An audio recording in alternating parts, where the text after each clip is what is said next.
এই টুর্নামেন্টটা কিন্তু বাংলাদেশের এই সবথেকে পৃথিবীর সবথেকে ইম্পর্টেন্ট ফরম্যাট, যেটা এখন সারা বিশ্বে আপনারা জানেন যে এখন 108টা বাংলা আইসিসির মেম্বার আছে, এবং একটা 108টা মেম্বারই হচ্ছে T20I ইন্টারন্যাশনাল তারা খেলে বা T20 ইন্টারন্যাশনাল ম্যাচ খেলে। পৃথিবীর ফাস্টেস্ট গ্রোয়িং যে ফরম্যাটটা আছে সেটা হচ্ছে এই T20 ফরম্যাট। এই T20 ফরম্যাটটা শুধু আমাদের এখন বড় করলেই হবে না, আপনাদের কাছে একটা হাম্বল রিকোয়েস্ট থাকবে, যারা এই ম্যাচগুলো পরিচালনা করবেন, যারা এই ম্যাচগুলো দেখবেন, যারা এই ম্যাচের সাথে সম্পৃক্ত থাকবেন, প্লিজ এই খেলাটাকে প্রোটেক্ট করবেন। এই খেলাটা কিন্তু আমাদের দায়িত্ব প্রোটেক্ট করা বলতে বোঝাচ্ছে যে বিভিন্ন ফিক্সিংয়ের যেই অফারগুলো আসে, কিভাবে এই ম্যাচটাকে আমরা একটা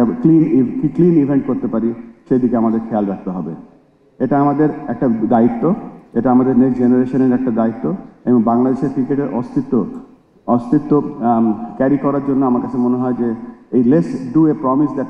এই ইভেন্টটা আমরা একেবারে এতটাই ক্লিন করব যেন বাংলাদেশের এরপরে যত ইভেন্ট হবে কেউ কখনো বলতে পারবে না যে এই ম্যাচটা কোনো সন্দেহ ছিল বা কোনো সমস্যা ছিল।